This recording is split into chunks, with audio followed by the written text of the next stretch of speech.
Alléluia. Bonsoir à tout le monde. Bonsoir, bien-aimés. Je vous salue dans le précieux nom de Jésus. Nous nous retrouvons encore ce soir pour un autre précieux moment. J'espère que vous avez aimé cette compilation qui nous a conduits comme ça dans la présence du Seigneur et permettre ainsi à l'Esprit de Dieu de saturer ce moment et d'en prendre le total contrôle. Et je voudrais encore une fois de plus dire bonsoir, sentez-vous à l'aise.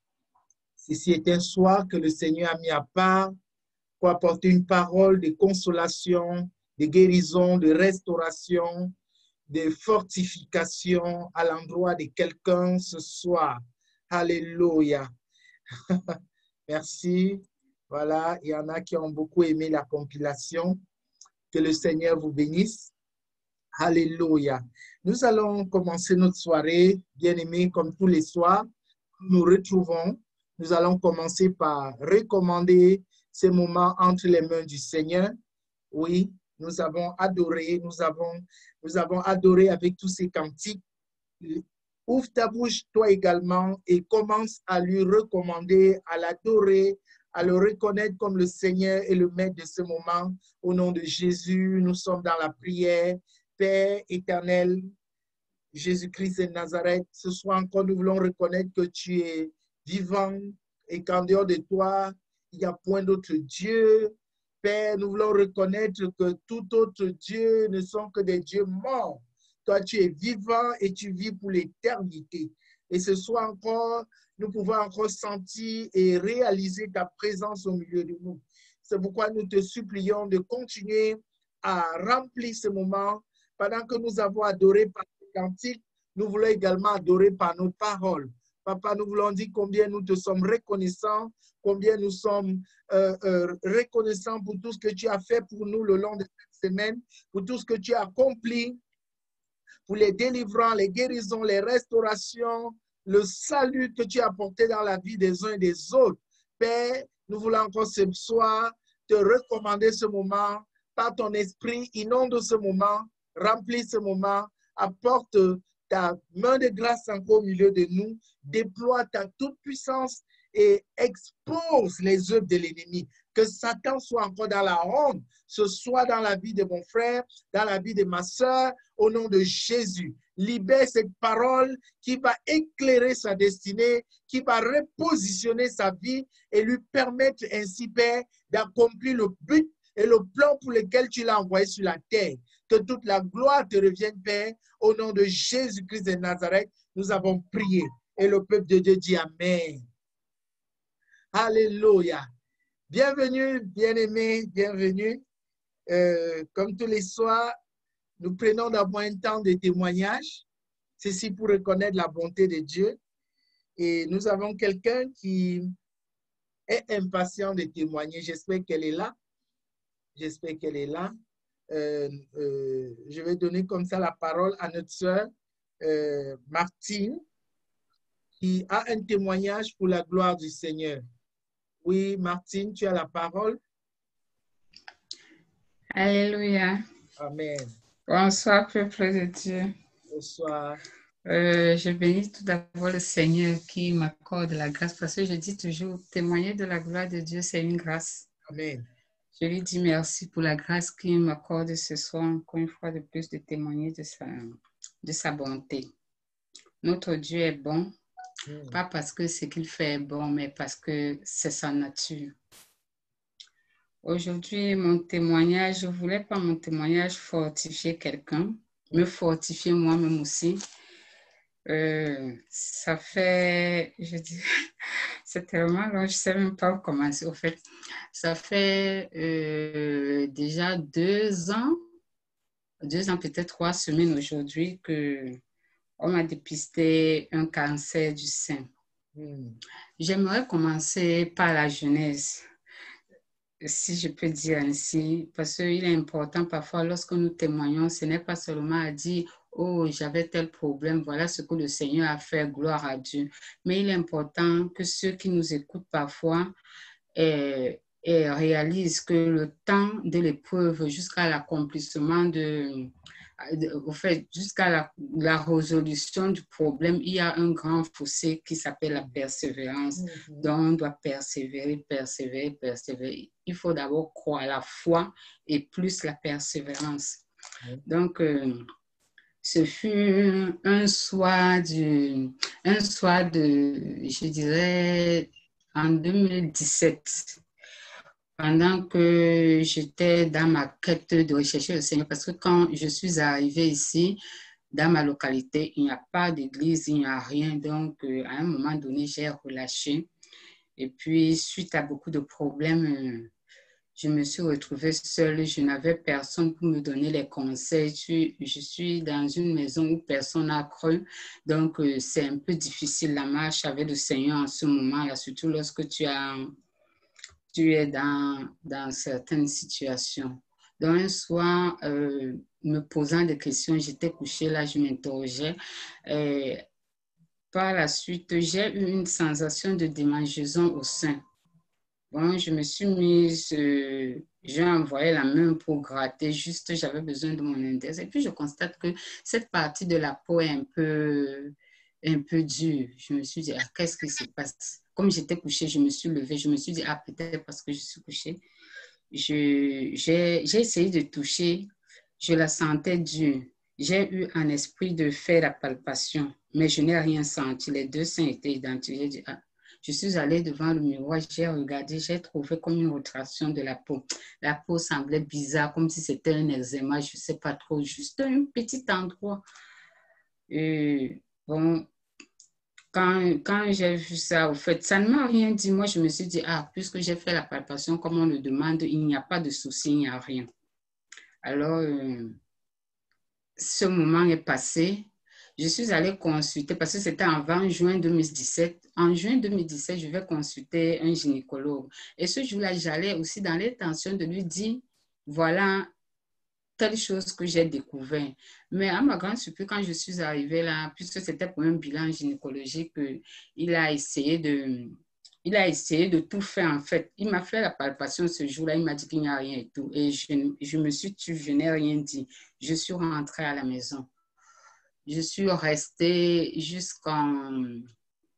jusqu'à peut-être octobre. Et dans ma quête, toujours, ma soif de rechercher le Seigneur, je suis tombée un jour dans une prière matinale qu'on avait publiée sur Facebook. Donc, toutefois, je voyais cette publication, mais je ne m'intéressais pas. Un jour, j'ai eu un esprit de pouvoir activer le son. Et c'était l'intercession. Et puis, l'Esprit m'a conduit à prier tout le temps avec, mais je ne les prenais pas en direct. C'était juste après, en différé. Donc, je priais avec, j'ai repris cette vie matinale en faisant ainsi, vie de prière. Et en janvier 2018, je décide donc d'intégrer le groupe. J'active la notification, j'intègre le groupe à leur période de jeûne parce qu'ils prenaient 36 jours de jeûne en chaque début d'année. Je prends ce moment de jeûne avec eux, mais je ne jeûne pas, mais je suis le programme à la lettre. Et le 19 février, pendant qu'on y était, après une prière matinale, l'épouse du pasteur dit, lorsque son mari voulait conclure, elle dit, j'ai une révélation du Seigneur. Le Seigneur est en train de me dire qu'il y a une femme parmi nous qui est allée à l'hôpital et le médecin lui a révélé qu'elle avait un cancer de sein. Et cette révélation est tombée, j'ai reçu ça dans mon esprit comme si c'était moi. Après, je me suis retenue, j'ai dit non, ce n'est pas à toi qu'on parle, ça ne s'adresse pas à toi. Par la suite, elle continue, elle dit, cette femme a une démangeaison, je la vois gratter son aisselle, elle a une démangeaison à l'aisselle droite et il y a un ganglion à l'aisselle droite. Et alors, je me souviens qu'une semaine avant, j'ai eu une démangeaison à l'aisselle. Je me suis dit, mais qu'est-ce qui ne va pas dans mon aisselle? Ce n'était pas l'aisselle entière, mais c'était juste un petit c'est-à-dire une petite partie où j'avais besoin de l'index pour gratter. J'ai tellement regardé sur le miroir, j'ai dit, mais qu'est-ce qu'il y a? J'ai cru qu'il y avait, comme je m'étais épilée peut-être 2 jours avant, c'est peut-être à la suite de ça. Mais la démangeaison s'est estompée comme ça jusqu'à aujourd'hui. Quand je me rappelle donc de ça, je prends donc l'initiative de palper les selles. Je constate qu'il y a quelques boules qui glissent comme une bulle. J'ai dit, attends un peu. C'est de moi qu'il s'agit ou quoi? Je palpe l'autre aisselle dans l'intention de ressentir la même chose pour me dire, en fait, c'est pas toi, c'est identique, c'est naturel. Même comme ça, de l'autre côté, il n'y a pas de souci. Je repalpe encore, je repalpe. Et la femme, la servante de Dieu, elle me dit, le Seigneur me dit de te dire, n'aie aucune crainte, je serai avec toi. Donc, après la prière, donc, dans ma chambre, contre toute attente, au lieu de pleurer sur mon sort, je me retrouve en train de glorifier le Seigneur. Je dis, Seigneur, je te bénis, je te rends grâce parce que tu me connais. Je me dis, dans tout ce temps que je criais à toi, donc tu es là, tu m'écoutes, tu m'entends, tu entends mes pleurs. Donc, j'étais tellement émue qu'à un moment donné, je suis revenue en moi et je me dis, attends un peu, est-ce que tu as écouté? Donc, la chair maintenant prend place, je me dis, est-ce que tu as même écouté ce qu'on t'a dit? On parle d'un cancer et toi, tu es en train de glorifier le Seigneur. Alors, je me mets à pleurer sur mon sort. J'ai dit, non, Seigneur, comme Jésus avait dit, éloigne-moi de cette coupe. J'ai dit, Seigneur, éloigne-moi de cela. Ça ne peut pas être moi, ça ne peut pas être moi. Alors, je me suis donc accrochée sur cette parole qu'elle avait dit et j'ai passé peut-être près de 3 jours à prier. Et à un moment donné, j'ai reçu une paix intérieure. C'est-à-dire, j'ai reçu une paix, comme on dit, qui surpasse, la parole de Dieu dit, qui surpasse toute intelligence.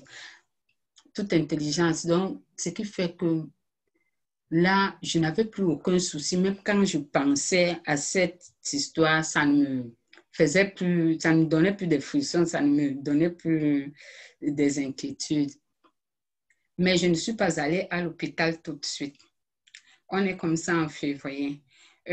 Au mois d'avril, il y avait une servante de Dieu que je suivais aussi en ligne qui avait eu ce ministère de parler aux femmes. Je la suivais tout le temps.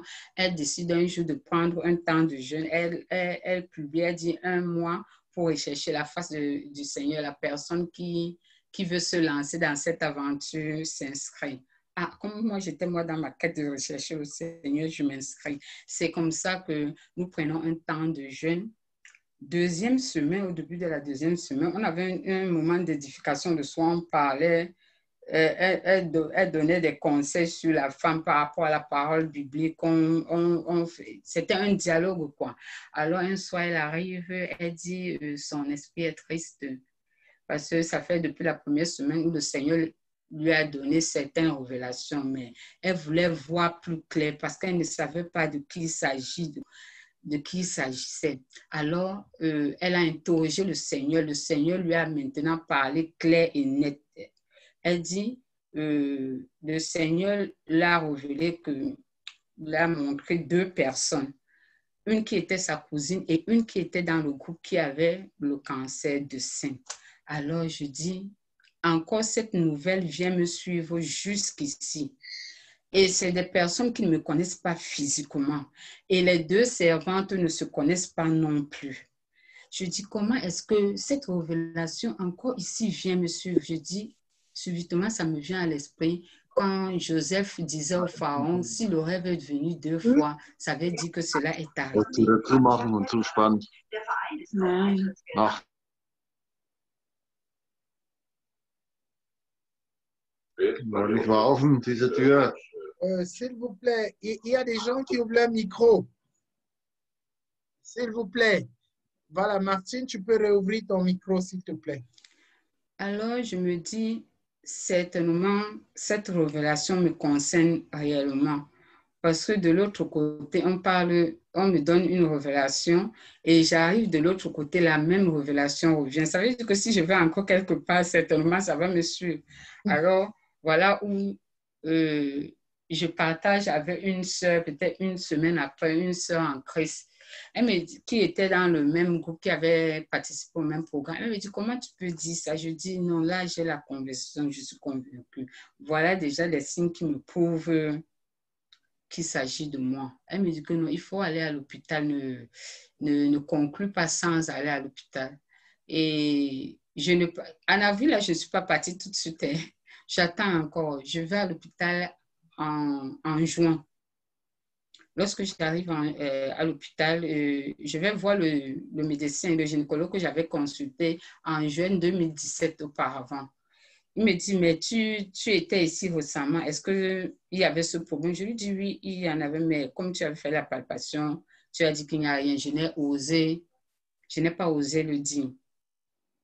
Et il refait encore la palpation, il me dit, il ne sent rien. Où est cette boule dont je parle? En fait, je pointe l'endroit, je dis, c'est ici. Il regarde, il dit, mais c'est bizarre.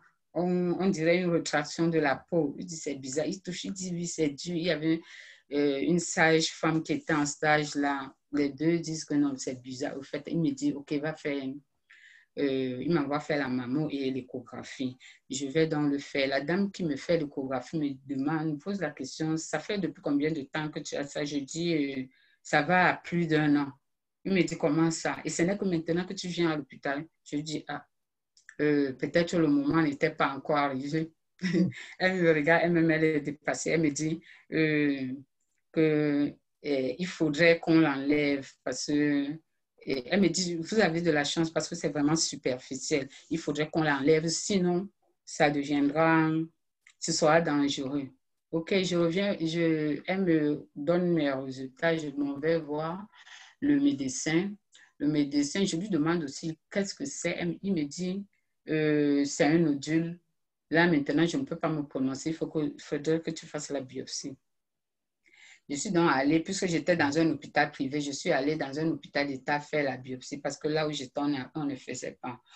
Lorsque les résultats étaient prêts, le chirurgien en question m'a fait appel de venir pour les résultats. Donc, quand j'arrive, il m'annonce, il me dit, on doit vous opérer. Bon, ça ne m'étonnait plus puisque la dame de l'échographie m'avait déjà dit que c'est quelque chose qu'on devait enlever.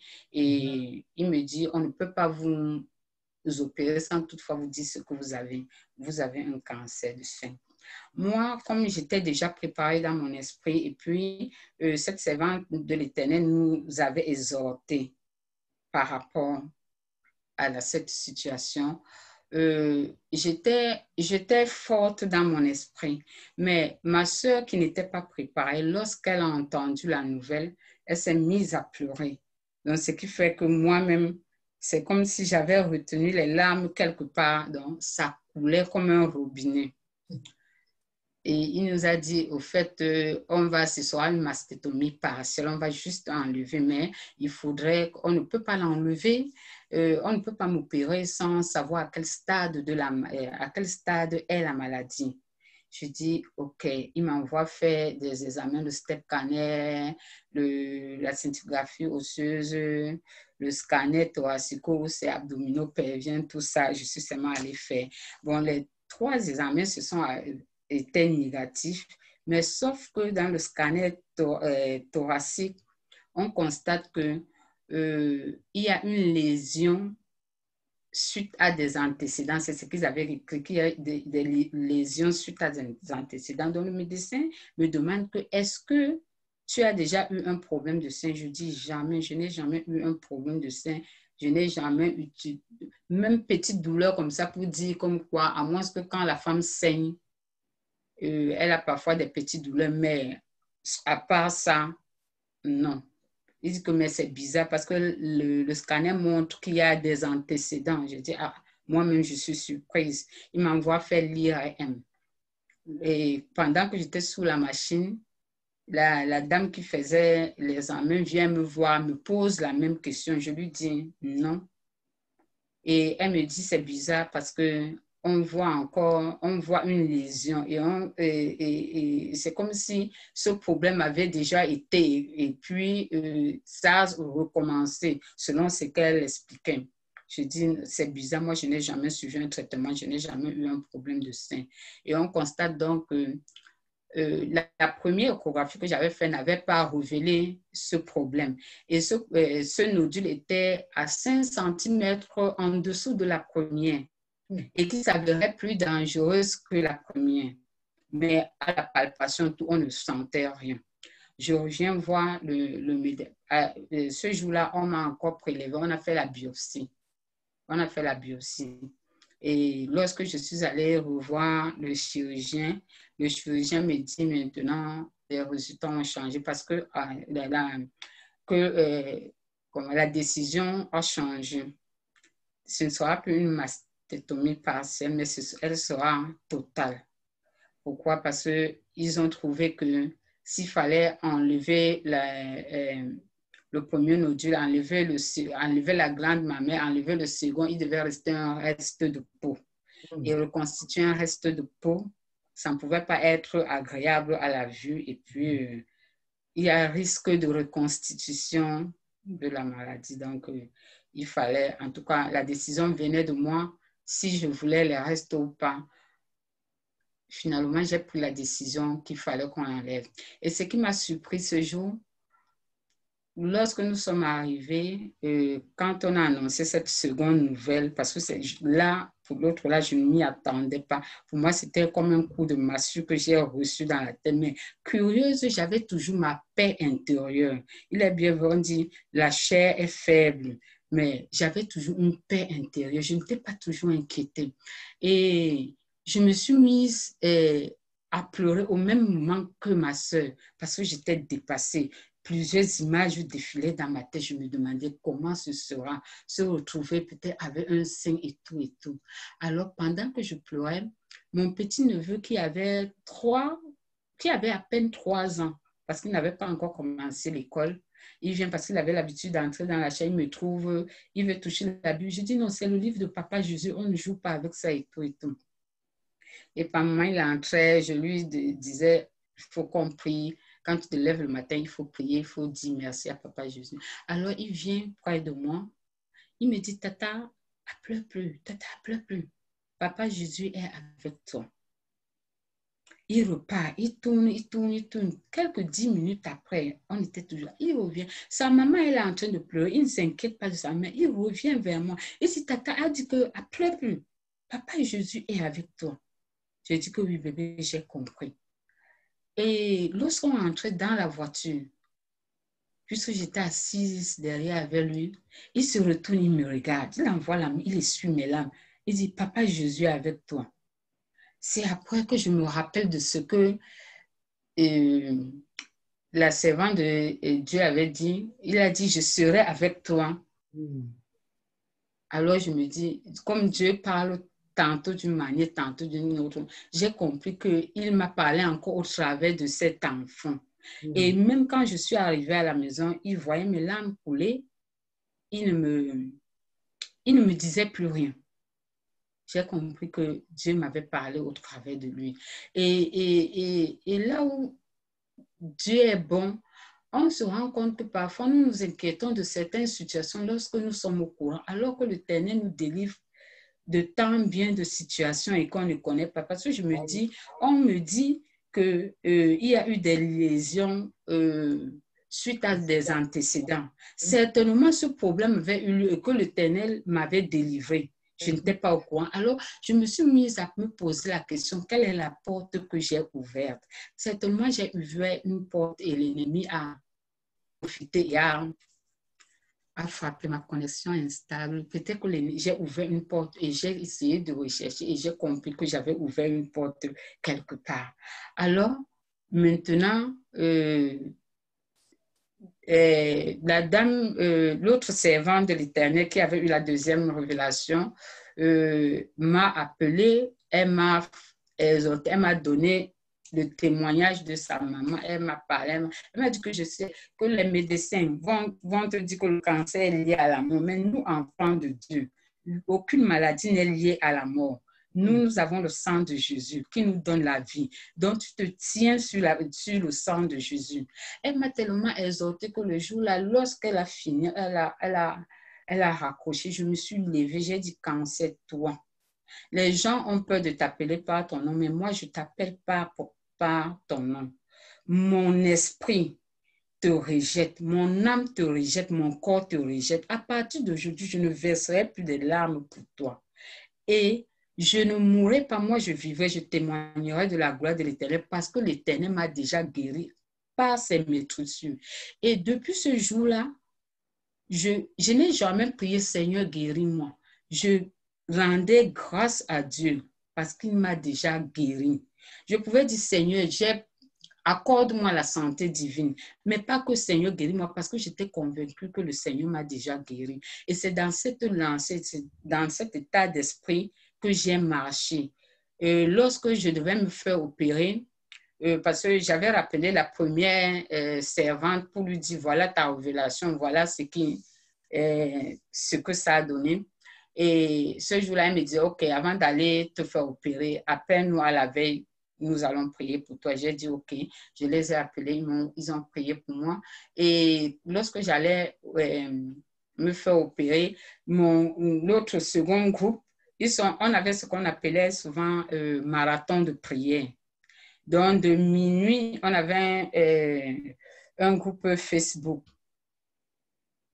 Dès que tu es prêt, tu te connais. C'était prière, donc 24/24. Dès que tu es prêt, tu te connectes, tu te mets en ligne, tu pries. Les autres sont chez eux, chacun prie. Donc, c'est comme ça qu'on faisait. Donc, lorsque je suis entrée à l'hôpital le jeudi,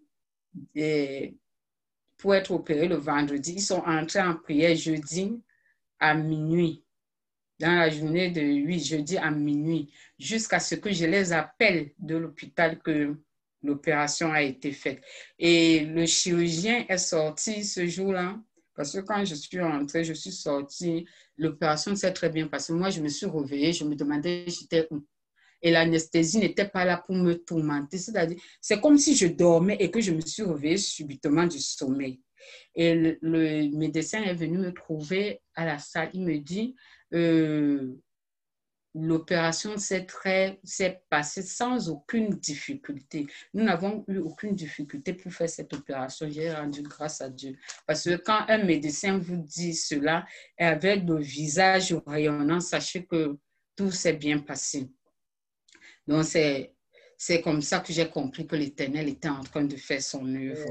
Alors, lorsque je suis sortie de là, un autre calvaire commence parce que la maladie en elle-même n'est pas un problème, mais c'est le traitement aussi qui est un autre. Je ne peux pas vous dire, moi qui vous témoigne de cette maladie, je ne peux pas vous dire ça fait mal ou ça ne fait pas mal, parce que je n'ai jamais senti de douleur. Je ne sais pas, peut-être d'autres ont mal, mais moi, je n'ai jamais eu mal jusqu'à ce jour. Donc, après ça, la phase de la chimio vient. Je suis arrivée, aller voir, il faut rencontrer le docteur avant. Tu arrives, on te prépare d'abord. On te dit le traitement que tu dois suivre. Essaye de couper parce qu'on doit aussi prêcher et faire le reste. Voilà. Sinon, on va rien faire. Là, on essaie de te dire que le traitement que tu vas suivre détruit les bons et les mauvaises cellules. On te prépare pour ça. Et moi, je me suis préparée. J'ai dit, Seigneur, même si ça détruit les bonnes et les mauvaises cellules, moi, je sais que toi, par ton esprit de résurrection, tu vas tout faire renaître en moi. Donc, ce qui fait que lorsque j'allais suivre quand j'allais prendre ma chimio, c'était vraiment le sang de Jésus que moi, j'allais prendre. Et avec tous les effets secondaires qu'on vous donnait, parce que quand on vous dit ça détruit les bons et les mauvais cellules, on te dit, tu es exposé à tout genre d'infection. Et moi, pour moi, c'était le sang de Jésus. Le sang de Jésus que j'allais prendre. Et je vous assure, durant tout ce traitement, parce que je ne veux pas entrer dans le détail, comme papa a dit qu'il faudrait que je coupe. Durant tout ce traitement, tous les effets secondaires de ce traitement, je n'ai pas subi. Gloire à Jésus. Au contraire, j'avais une vitalité, bien que lorsqu'on faisait les examens de sang, on voyait que le taux de globules blancs était bas. Mais moi, j'avais une force terrible. Moi, je ne sais pas où sortait cette force. Et j'avais une paix intérieure. J'avais une paix intérieure. Donc, pour sauter.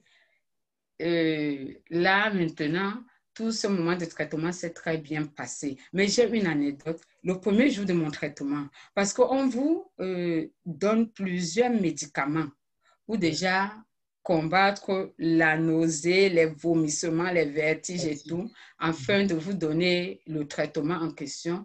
Alors, le premier jour, quand j'arrive, ma soeur m'a accompagnée ce jour-là à l'hôpital parce que c'était dans son hôpital où elle travaille.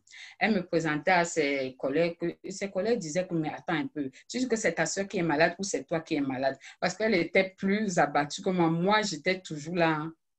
Et alors, quand je rentre à la maison après le premier traitement, là, qui était censé, selon eux, les nausées, les vomissements, je vais aux toilettes laver les mains et subitement, le gel que j'ai utilisé avait une odeur et ça commence à me donner un début de nausée. J'ai dit non, Seigneur, ça ne peut pas commencer comme ça. Je refuse l'autre là. Curieusement, ma soeur était couchée au salon. À un moment donné, je la vois, elle se lève brusquement, elle se met à vomir. Ah, c'est quoi? Elle dit, elle ne sait pas. Qu'elle a eu subitement envie de vomir comme ça. Elle ne comprend pas ce qui ne va pas. Donc, je me dis, Seigneur, donc c'est ce que moi j'allais sortir là qui est sorti par. Donc, cette histoire m'avait tellement intriguée. Et durant tout ce temps, je n'ai pas souffert d'aucun symptôme, rien. Et là où je voulais en venir, c'est que ce mois-ci, je suis allée consulter le médecin. Au fait, j'avais des examens que je devais faire ce mois. Je suis donc allée le faire, la mammographie et l'échographie. Alors, cette dame, elle a fait, et pendant qu'elle était en train de donner son rapport, elle ne faisait que parler.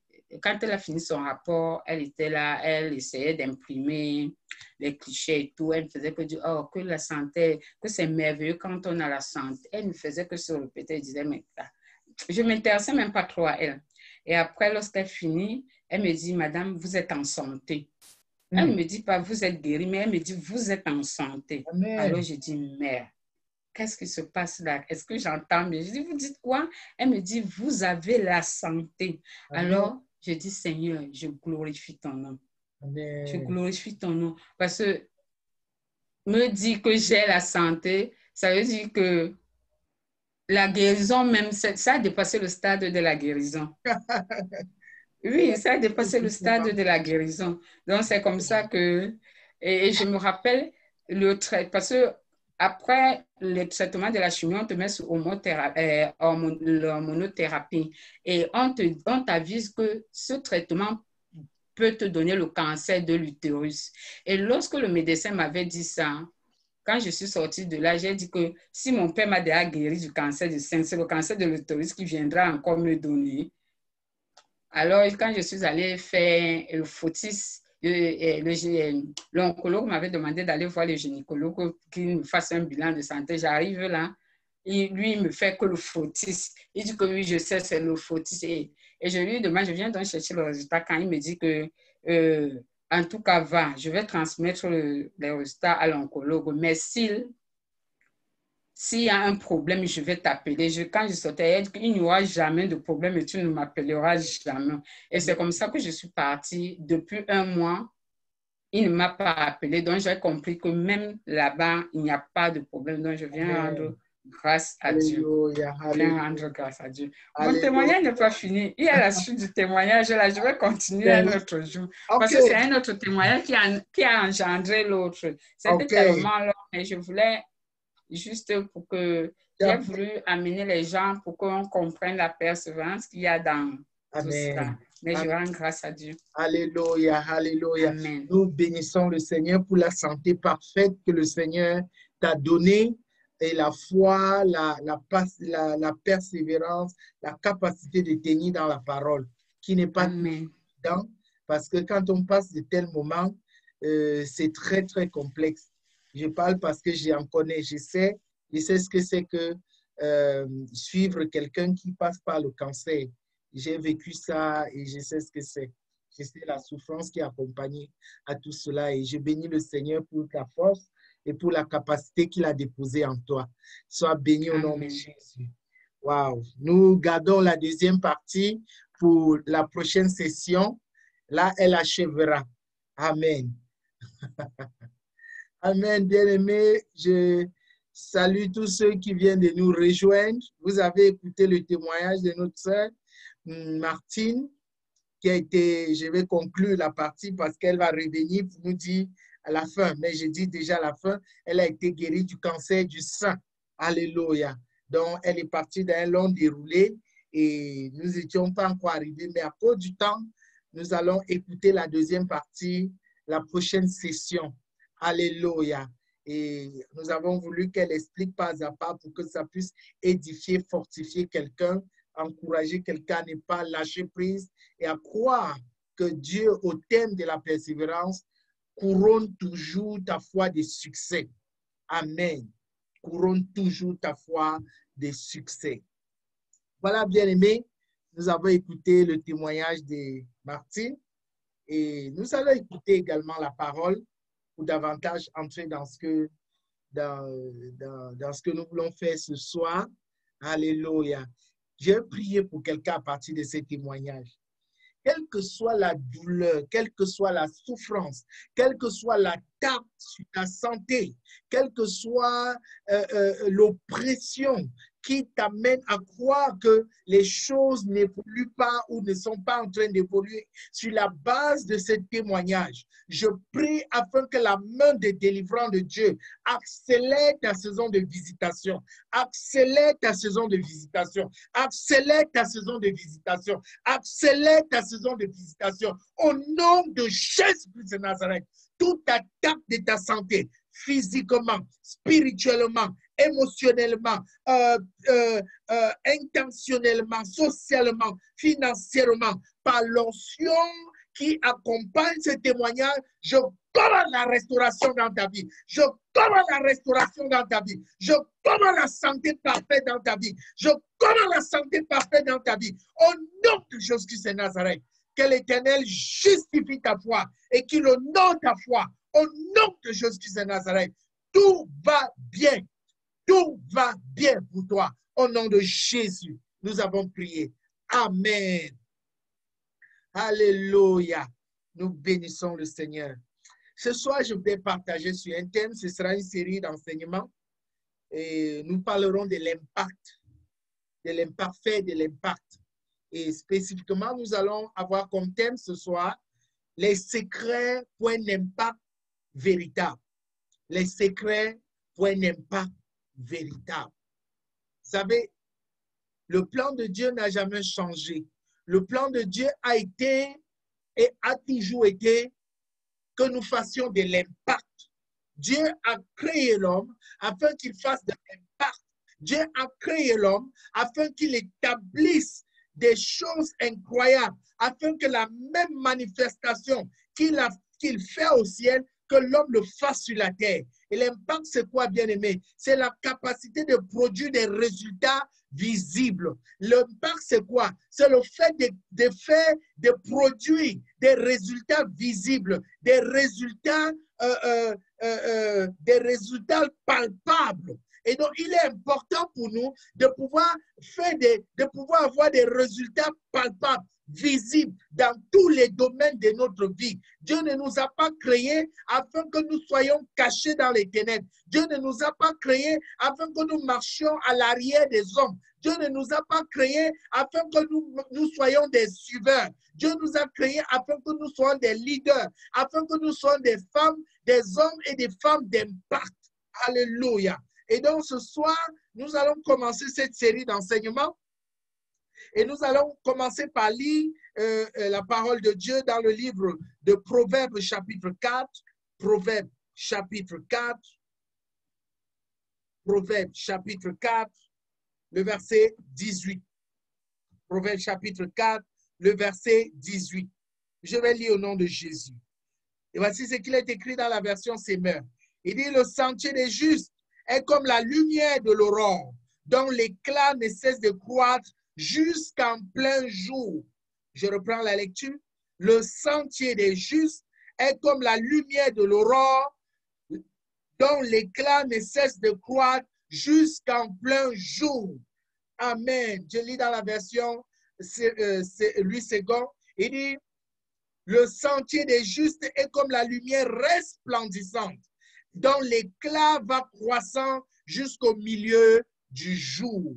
Le sentier des justes est comme la lumière resplendissante, dont l'éclat va croissant jusqu'au jour. Voilà, bien-aimés, voilà notre texte de ce soir. Que le Seigneur bénisse sa parole au nom de Jésus-Christ de Nazareth. L'objectif de ce soir, bien-aimé, est de comprendre la préoccupation de Dieu quant à l'impact que nous devons accomplir sur la terre. Alléluia. Dieu nous a envoyés sur la terre afin que nous fassions de l'impact, afin que nous puissions influencer. Vous voyez? Et il est important de comprendre d'entrée de jeu que ceux qui commandent dans la vie sont nombreux. Ceux qui commencent dans la vie sont nombreux. Mais ceux qui durent sont peu nombreux. Amen. Je reprends. Ceux qui commencent dans la vie sont nombreux. Et ceux qui durent, qui ont un impact durable, sont peu nombreux. Et ceux qui commencent dans la vie sont nombreux. Mais ceux qui finissent dans la vie, ceux qui achèvent avec succès, sont également peu nombreux. Vous voyez?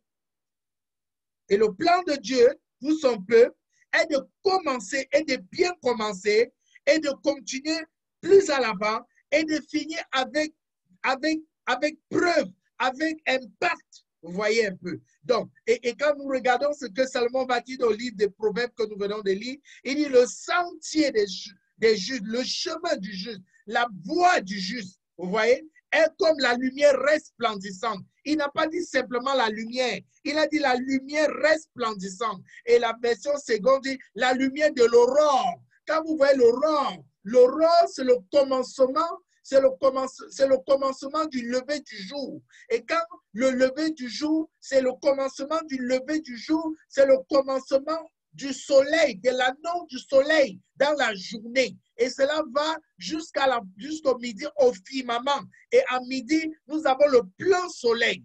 Vous voyez un peu. Donc, et ici, Salomon a voulu expliquer que la route du juste commence comme le soleil et aboutit jusqu'à son plein épanouissement en plein midi, comme nous pouvons le voir. Il dit que quoi? Donc l'éclat va croissant jusqu'au milieu du jour. Le milieu du jour, c'est à quelle heure? C'est midi, bien-aimé. C'est midi. Alors, pour le Seigneur, la pensée du Seigneur, c'est que sa croissance, sa marche doit être croissante. C'est que sa marche doit être évolutive. Elle ne doit pas elle ne doit pas rentrer en arrière. Ta marche doit aller de l'avant. Ta marche doit progresser. Ta marche doit atteindre un summum à un certain moment. Alléluia. Et donc, la Bible nous montre plusieurs personnes qui ont fait de l'impact dans leur vie. Il y a comme ça des catégories de personnes qui ne font pas d'impact. Il y a des gens qui n'ont pas pu faire de l'impact comme Dieu aurait souhaité, comme Dieu aurait voulu dans leur vie. Nous avons l'exemple dans le livre des Juges, chapitre 16, le verset 28. Nous avons l'exemple de ce premier groupe, ceux qui ont bien commencé, mais qui finissent tristement. Vous voyez un peu, dans le livre des Juges, chapitre 16, au verset 28, nous voyons l'histoire de Samson qui, après avoir été arrêté et après avoir été aveuglé, va être amené dans la maison, dans le palais des Philistins. La Bible dit qu'on va organiser une grande fête. Et c'est pendant qu'il était dans ce lieu-là, au verset 28, qu'il va faire une prière pour demander à Dieu de lui redonner la force qu'il avait perdue. Et cette force-là ne va pas lui restituer sa vision, ne va pas lui restituer sa vue. Bien-aimé, il a retrouvé la force, mais il n'a pas retrouvé la vue. Il dit, la Bible dit, Samson pria l'Éternel et dit, Seigneur éternel, je te prie, interviens en ma faveur, rends-moi ma force. Il n'a pas dit rends-moi ma vue. Vous voyez, il a dit une dernière fois, oh Dieu, une dernière fois. Ça veut dire que Samson avait résolu d'achever sa course. Samson avait conclu sa marche lui-même. Samson avait conclu son histoire. Voilà quelqu'un qui avait commencé, qui avait eu un impact considérable, qui avait eu une grande vision, qui avait eu une grande destinée, mais qui va mal finir, qui va finir prématurément. Il dit pour que je me venge une fois en une fois des Philistins pour la perte de mes 2 yeux. Ça, c'est la première catégorie des personnes qui ne font pas d'impact. La deuxième catégorie de ceux qui ne font pas d'impact, bien aimé, c'est ceux-là qui commencent bien, mais qui vivent sans impact. C'est-à-dire qu'ils commencent bien, mais vivent sans impact. Leur vie quotidienne n'a plus d'impact, n'a plus de pertinence. Vous voyez, nous avons l'exemple dans le livre de 1 Roi, chapitre 13, le verset 11. On parle là du vieux prophète. On parle du vieux prophète. Ça veut dire qu'il avait eu de l'impact dans sa jeunesse. Et dans sa vieillesse, il n'avait plus d'impact. Il avait besoin des renseignements des gens pour pouvoir savoir même ce qui se passait à Bethel, pour savoir ce qui se passait en Israël. Il avait besoin qu'on vienne lui informer. Il avait besoin de la radio, il avait besoin de la télévision pour savoir, alors qu'il était un vase de connexion, un vase que Dieu avait mis en place pour pouvoir influencer sa saison. Mais voilà que en progressant dans sa marche, il n'avait plus d'impact. Il y a cette catégorie d'enfants de Dieu qui commencent bien et pendant leur vie, ils ne font plus de l'impact. Leur vie, leur vie devient habituelle. Leur vie devient normale. Vous voyez un peu, leur vie devient normale. C'est pourquoi chaque fois qu'ils s'approchent de quelqu'un qui fait de l'impact, la première réaction qu'ils ont, c'est de critiquer. C'est de critiquer. Vous voyez un peu. Et la Bible dit, à cette même époque, vivait au même moment que le jeune prophète vivait, au même moment, le vieux prophète était là. Et il vivait à Bethel. Un grand événement arrive à Bethel, il n'était pas au courant. C'est l'un de ses fils qui va lui raconter tout ce que le jeune prophète avait fait, bien aimé. Voilà quelqu'un qui avait fait de l'impact. Voilà quelqu'un qui avait fait de l'impact. Voilà quelqu'un qui a eu des résultats considérables. C'est la raison pour laquelle lorsque le vieux prophète va venir parler au jeune prophète de venir manger chez lui, le jeune prophète ne va pas hésiter parce que certainement, il avait appris l'épopée du vieux prophète. Il savait que c'était quelqu'un de fort. C'était quelqu'un à qui Dieu parlait d'une manière puissante.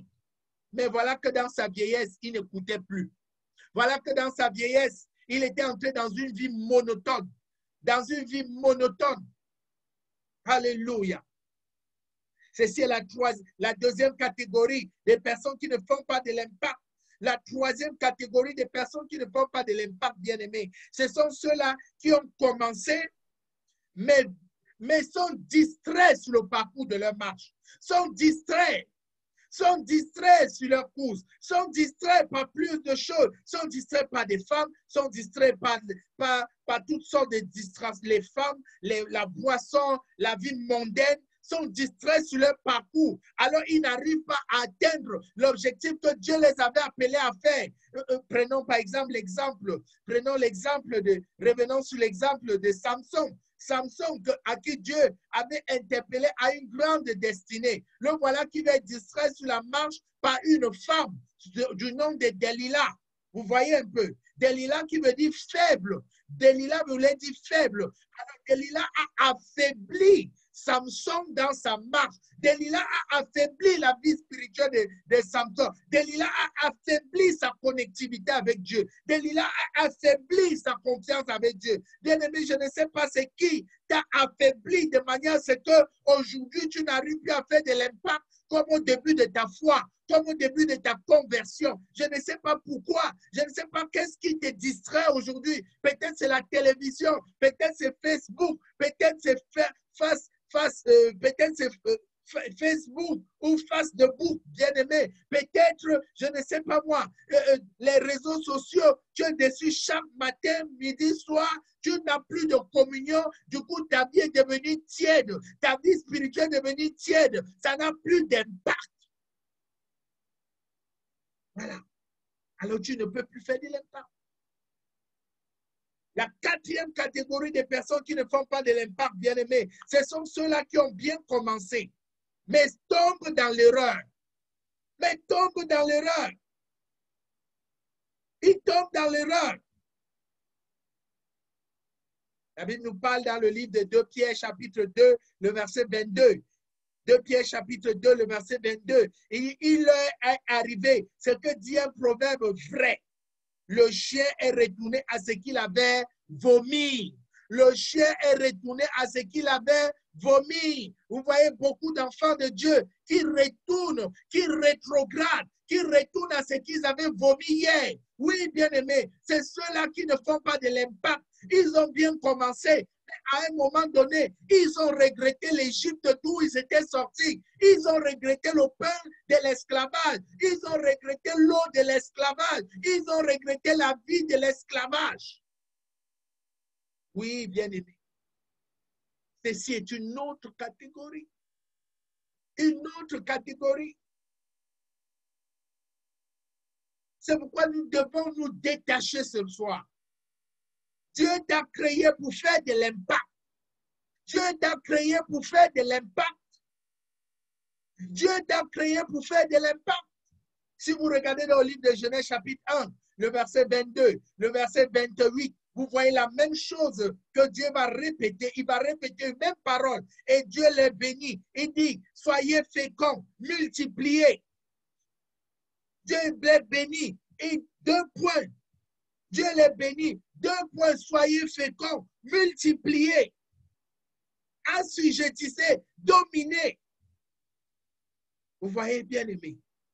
Ça veut dire que quoi? La pensée de Dieu, la volonté de Dieu, c'est que tu fasses de l'impact. C'est que là où tu es, que ce soit dans ton foyer, que ce soit dans tes amitiés, que ce soit dans ton lieu de service, que ce soit dans ton quartier, tu dois pouvoir faire de l'impact. On doit pouvoir constater en toi qui est un Dieu vivant. On doit pouvoir constater qu'en toi vit un Dieu puissant. Un Dieu qui peut transformer la destinée d'un homme et le rendre meilleur. Oui. Beaucoup d'enfants de Dieu se retournent dans ce qu'ils avaient vomi hier. Ils retournent dans ce qu'ils avaient vomi. La Bible dit, en outre, la truie appelle laver. Appelle laver, c'est vôtre de nouveau dans la boue. Voilà le porc qui retourne dans la boue. Oui, bien-aimé, tu dois faire de l'impact. Dieu a programmé cela dans ta vie. Dieu a programmé l'impact dans ton corps. C'est dans ton ADN. C'est dans ton ADN. Que tu le veuilles ou pas, Dieu t'a programmé à faire de l'impact. Dieu t'a programmé pour faire de l'impact dans tous les domaines de ta vie. Tu ne peux pas être stagnant. La stagnation n'est pas ton partage. Je te sors de cette stagnation. Je commande que tu avances. Je commande que tu avances. Je commande que tu avances. Au nom de Jésus-Christ de Nazareth. Alléluia. Tu dois aller de l'avant. Tu dois aller de l'avant. Tu dois aller de l'avant. Tu dois avancer. Bien-aimé. Si vous voulez continuer à avoir un impact sur votre monde, vous devez aller de l'avant. Vous devez aller de l'avant. Vous ne pouvez pas faire, vous ne pouvez pas marquer de votre empreinte, votre saison, votre génération si vous êtes hors piste. Vous ne pouvez pas. Si vous êtes hors jeu, lorsque vous perdez votre concentration, vous perdez votre destinée. Lorsque vous perdez votre objectif, vous perdez votre destinée. C'est pourquoi tu ne dois pas perdre ton objectif. Quel est l'objectif que tu t'es fixé? Quel est l'objectif? Bien-aimé, un enfant de Dieu ne peut pas vivre sans objectif. Un enfant de Dieu, c'est pourquoi le premier élément catalyseur, le premier élément important pour faire de l'impact, c'est avoir un objectif. C'est avoir un objectif. Tu dois avoir un objectif pour chaque saison. Tu dois avoir un objectif pour chaque circonstance. Tu dois avoir un objectif pour chaque problème, pour chaque épreuve. Alléluia. Quel est l'objectif que tu t'es fixé? Quel est l'objectif que tu t'es fixé? Bien-aimé, être hors piste, c'est être hors jeu. Oui. Être hors piste, c'est être hors jeu. Beaucoup d'enfants de Dieu aujourd'hui ne font pas de l'impact parce qu'ils sont hors jeu. Même leurs prières sont hors jeu. Même leur vie de prière, même leur vie de jeûne est hors jeu. Ah oui. Souvenez-vous, la parole de Dieu dit que chaque chose, Dieu a fait chaque chose pour un temps. Dieu a fait chaque chose pour un temps. Autrement dit, il y a des prières qui doivent être faites selon un temps. Si tu fais ces prières-là, après le temps, ça ne marchera pas. Ça sera hors jeu. Hors jeu. Regardez ce que Daniel va faire dans le livre de Daniel, chapitre 9. Daniel ne va pas prier au hasard. Daniel savait que c'était le temps de la délivrance. Il avait eu une révélation que c'était le temps de la délivrance. Daniel chapitre 9, le verset 1. Il avait eu une révélation. Il a consulté les Écritures. Il a découvert qu'en principe, ils sont supposés être libres. Et pourquoi ils sont encore dans la stagnation? Pourquoi ils sont encore dans l'esclavage? Bien-aimé, tu ne fais pas de l'impact parce que tu n'as pas encore la révélation. Tu dois avoir une révélation. Quelle est la révélation qui ordonne et dirige ta vie de prière? Quelle est la révélation qui ordonne et dirige tes orientations de prière? Oui. Daniel chapitre 9, le verset 1. Darius, fils d'Ézéchiel, de la race des Mèdes, fut établi sur le trône du royaume des Chaldéens. La première année de son règne, moi, Daniel, je considérais dans les livres, le nombre des années que l'Éternel avait indiqué au prophète Jérémie. Vous voyez? Avait indiqué au prophète Jérémie, et pendant lesquels Jérusalem devait rester en ruine, c'est-à-dire 70 ans. Daniel a compris, après avoir consulté, après avoir médité, et il a reçu la révélation que le temps de faire de l'impact était arrivé. C'est pourquoi Daniel n'a pas brillé avant le temps là. Il a brillé dans le temps où il fallait qu'il brille. Oui, bien-aimé. Une étoile qui cherche à briller avant son temps ne pourra pas briller. Alléluia. Alléluia. Bien-aimé, chaque fois que vous conduisez et que vous perdez votre objectif, vous êtes à la fois un danger pour votre vie et un danger pour les autres.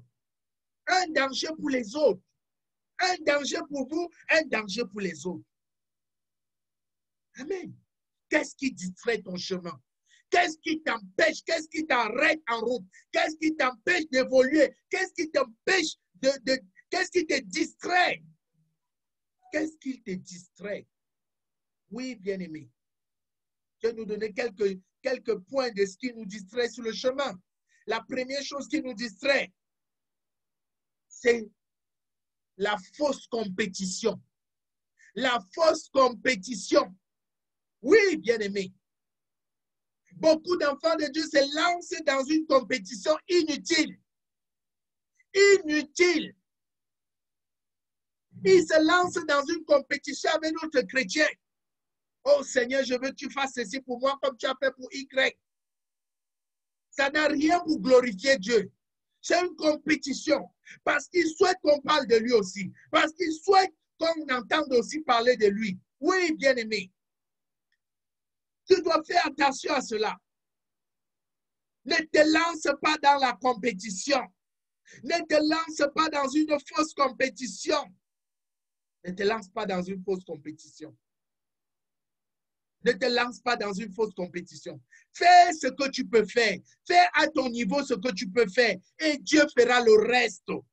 Tu n'as pas besoin d'aller au-delà de tes forces. Tu n'as pas besoin. La Bible nous enseigne que ce n'est ni par notre force, ce n'est ni par notre intelligence, c'est par l'Esprit de Dieu, bien-aimé. C'est par l'Esprit de Dieu. Ce n'est pas par ta force. Bien-aimé, tu ne peux pas faire ce que Dieu peut faire. Tu ne peux pas faire ce que l'Esprit de Dieu peut faire. Fais ce que tu peux faire. Le reste, Dieu va le faire. Il ne nous est pas donné de tout achever. C'est Dieu qui achève la fin. Il est l'alpha et l'oméga. Il nous est donné de commencer et de garder l'objectif. Et Dieu nous donne la fin. Et il nous donne la fin parce qu'il est la fin. Alléluia. Il donne la fin parce qu'il est la fin. Oui. Alléluia. Je vais lire un texte dans le livre de